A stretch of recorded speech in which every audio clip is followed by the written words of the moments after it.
नमस्कार. आज मी तुम्हाला मस्त अशी गावरान कोंबडीचा रस्सा कसा करायचा ते दाखवणार आहे. रेसिपी अगदी सोपी करून दाखवलेली आहे. मसाले कुठले आणि कसे वापरायचे ते खूप चांगल्या अगदी साध्या पद्धतीने दाखवलेले आहे.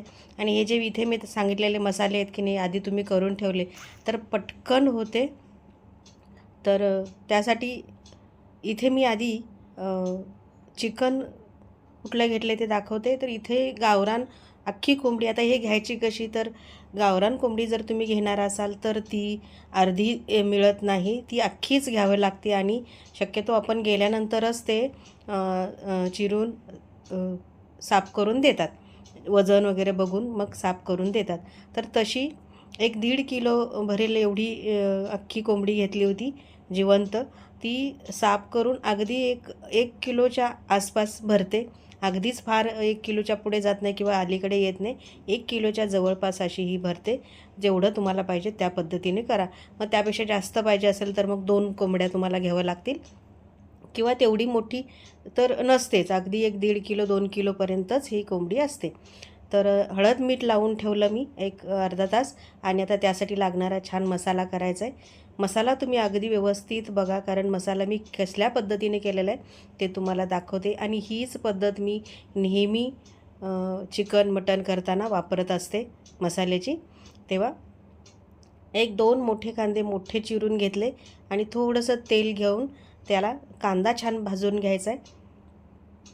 आता तुम्ही बरेच जण काय करतात, गॅसवर कांदा भाजला जातो, पण तसं न करता असं तेलावरच कांदा परतून घ्यायचा. त्याची वेगळी चव लागते अगदी. मग तुमच्याकडे चूल असेल तर चुलीमध्ये तुम्ही भाजू शकता. मग त्यापेक्षा चूल नसेल तर असं कढईमध्ये किंवा एखाद्या भांड्यात कांदा आधी परतून घ्यायचा.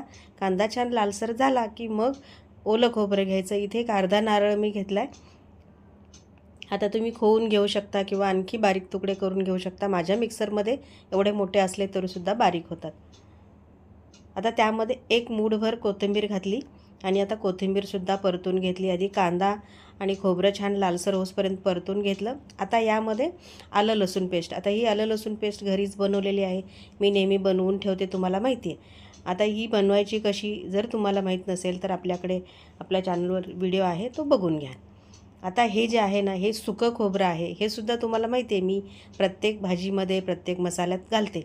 तर एक वाटी भरून सुक्या खोबऱ्याचा कूट आहे. हा मी काय करते, सुकं खोबरं किंवा शेंगदाणे असे वाटूनच ठेवते. आणि आता कोरडे मसाले, तर 2 चमचे धनेपूड घातली.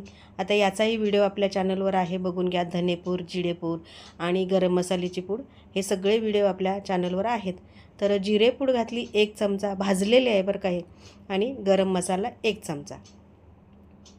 आणि हे आहे घरगुती कांदा लसूण मसाला, कोल्हापुरी कांदा लसूण मसाला, जो माझ्याकडे विक्रीसाठी असतो आणि मी नेहमीच्या जेवणामध्ये तोच वापरते. सगळं खमंग असंही भाजून घेतलं.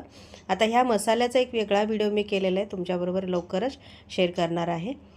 हे बघा, ह्या सगळं छान असं हे अगदी खरपूस भाजून घेतला. तर याच्यामध्ये खडे मसाले घालायला नको किंवा जिरं धने अजिबात घालायला. आता जिरे धने नाही आहेत, गरम मसाला नाही आहेत, तर काय करायचं, हे भाजतानाच तुम्ही अख्खे धने, जिरे आणि गरम मसाल्याचे जे थोडं आहे ते याच्यात भाजून घेऊ शकता. पण मी शक्यतो पुढंच करते. आता एक पातेलं घेतलं, त्यामध्ये तेल घातलं. आता हे मी 2 वेगवेगळ्या पद्धत म्हणण्यापेक्षा 2 ठिकाणी करणार आहे. हे मी माझ्या मुलीसाठी करते, कारण ती जास्त तिखट खात नाही. माझ्याजवळच राहते, पण तिच्या मुली आहेत खाणाऱ्या, त्या खात नाही जास्त तिखट, म्हणून त्यांच्यासाठी हे वेगळे.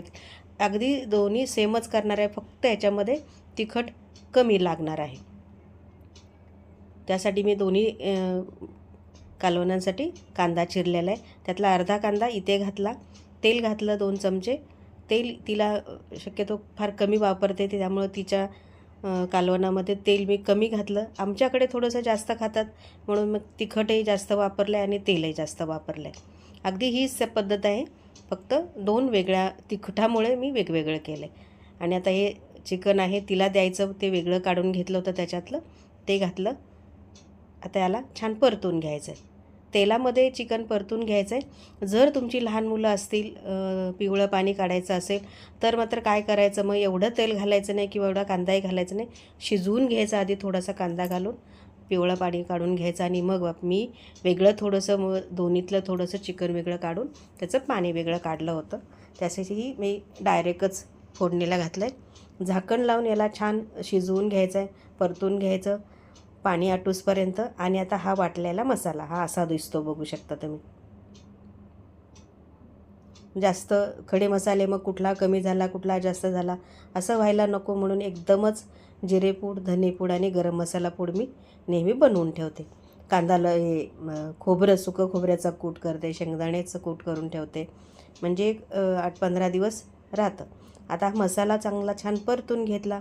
झाकण लावून याला मसाल्यातलं पाणी आटू द्यायचं. हे बघा तेल सुटायला लागलं. छान असं हे तेल सुटेसपर्यंत परतून घ्यायचं, म्हणजे मसाल्यात आपण जे पाणी घालून मसाला वाटलेला असतो ना, तो सुद्धा आटवून घ्यायचा. आणि आता इथे उकळलेलं पाणी घातलं आहे.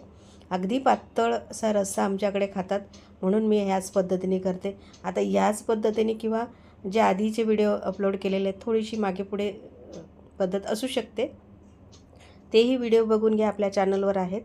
आणि भरपूर पाणी घातलं, कारण ज्वारीची किंवा बाजरीची भाकरी असते, नाचणीची भाकरी असते, त्याबरोबर खातात. आणि आमच्यात शक्यतो पातळच असं रस्सा खातात.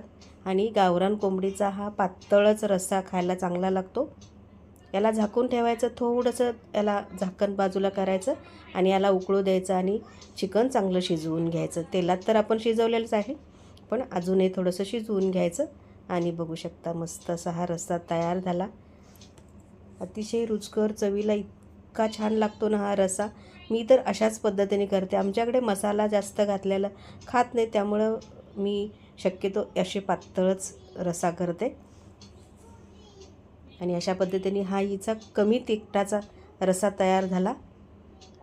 हे बघा, बघू शकता मस्त असा हा रस्सा तयार होतो. काल बुधवार होता, तर कालच्यासाठी केलं होतं मी. आणि हा जो केला आहे तो, हे बघा थोडासा लालसर दिसतोय की नाही, लाल काय अगदी लाल बुंद तरी आले, तर हा आहे तो आमच्यासाठी केला आहे. तिखटवाला आहे. आमच्याकडे थोडंसं तिखट जास्त खातात, त्यामुळे मी तिच्यासाठी वेगळं करते आणि आमच्यासाठी वेगळं करते. आमच्यासाठी म्हणजे आमच्या बाकीचे घरातले जे खातात ते, मीही जास्त तिखट खात नाही. हे बघा आमचंही अगदी सेमच आहे, फक्त तिखट इथं जास्त आणि तिकडे कमी असं केलेलं आहे 2 पातेल्यामध्ये. रेसिपी आवडली असेल तर लाईक, शेअर, सबस्क्राईब करा आणि बेल आयकॉनवर क्लिक करा.